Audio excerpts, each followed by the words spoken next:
Powered by the Montana Television Network. This is the 5:30 News on KPAX, Montana's news leader. Good evening, I'm Kent Lutzen. It's been a slick and snowy Saturday, and more snow is expected through late in the day on Sunday. The Department of Transportation is reporting many western Montana roads snow and ice covered.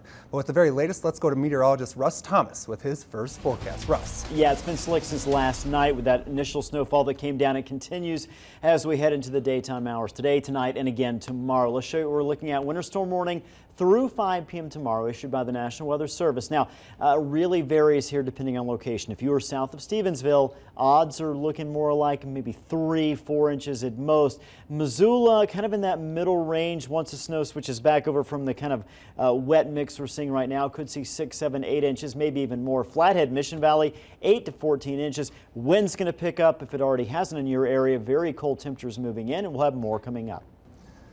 Thanks, Russ. A call for nationwide gun reform as a community mourns 17 people killed during a high school massacre in Florida. Kenneth Craig reports from Fort Lauderdale, Florida.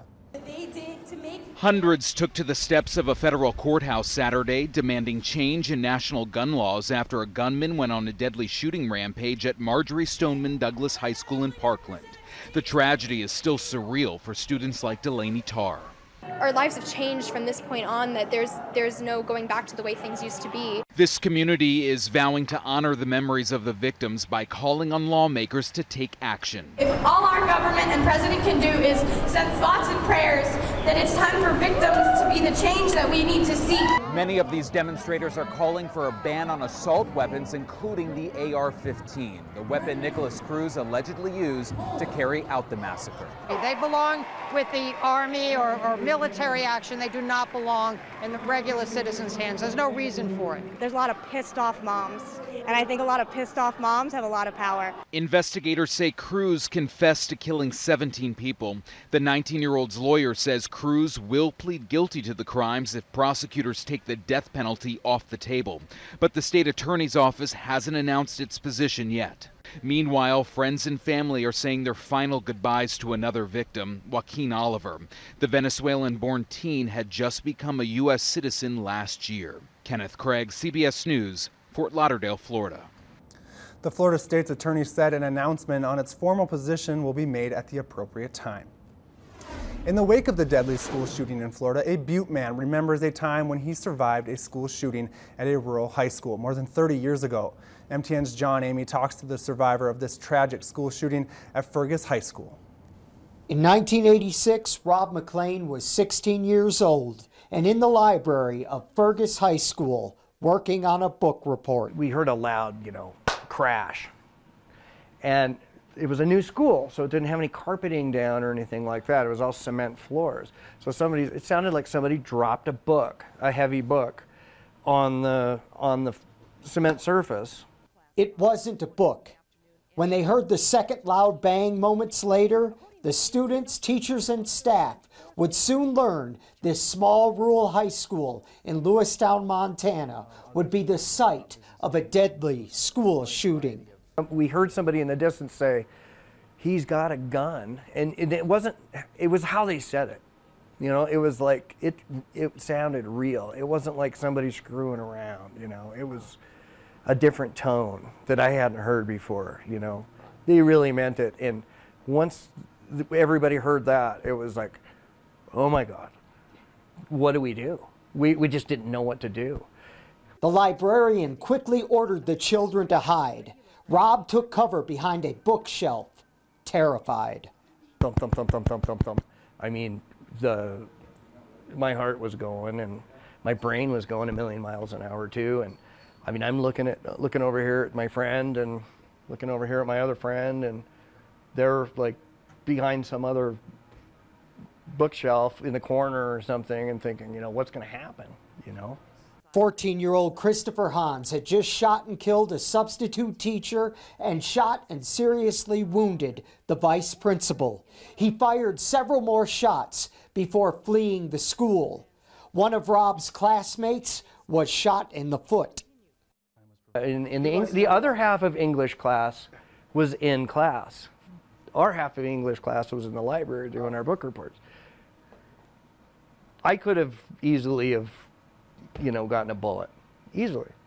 The school shooting in Lewiston happened more than 30 years ago. In that time, Rob has moved on to open up his own business here in Butte. But every time he hears of another school shooting, it brings him back to that awful day. Yeah, every time. Every time. And I just shake my head, This painting of Miles Davis that Rob painted in high school was just a blank canvas in the school's art room at the time of the shooting.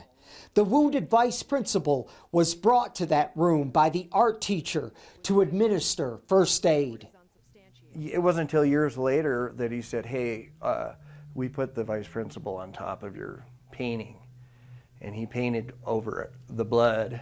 He cleaned it off as good as he could, he said, but it wouldn't all come off. But then he painted over it. So I had no idea until years later, but yep. Some memories will never be painted over. John Amy, MTN News, in Butte. The shooter remains in prison on charges that include deliberate homicide. 2 Antique Roadshow professionals art appraisers brought their show into the Art Museum today. Over 100 Valley residents towed their artifacts to the museum today to receive appraises by the MAM Celebrity Appraisal event. Expert local appraiser Tim Gordon and Grant Zahako from Washington sat down and poured over hundreds of Missoula treasures. From paintings to ceramics to weapons, community members dug out family heirlooms and were given information on historical background and pricing. It's important to note that the appraisals evaluated by Gordon and Zahako are purely based on their professional expertise. This means that they are not legally binding or facilitating a sale. Missoula Art Museum event coordinator Lily Scott says that cooperative events like these are invaluable. So events like these allow us to keep being a free admission museum with compelling public programming and impressive exhibitions. Grant Zahako traveled the country on PBS's Antique Roadshow and run Gordon Appraisals and GZ auctions respectively. Over in Great Falls, the Russell Art Auction is about to celebrate a major milestone. 2018 marks the 50th anniversary of the event. Norma Ashby is an originator and co-founder of the Russell, which was originally called the Gallery and spawned Western Art Week, featuring more than a dozen art shows throughout Great Falls. She says the Russell has evolved from humble beginnings to become the premier event of its kind. It was one day event, and I remember I was announcing the art. There were 77 pieces, and I lost my voice toward the end, and it went until 1 in the morning because we had a brand new art auctioneer, Jack Rady, who'd been a livestock auctioneer, and he'd never sold a piece of art. So he was trying to get every dime out of every piece. Hear more from Norma Ashby and other key leaders at the CM Russell Museum about the Russell and the impact of the Western Art Week on this week's Face the State. It airs Sunday morning at 6:30 right here on MTN. Alrighty, coming up after the break, the flu epidemic continues to spread across the nation. Plus, transporting wild animals is not an easy task, but Montana Fish, Wildlife and Parks shows us just how it's done.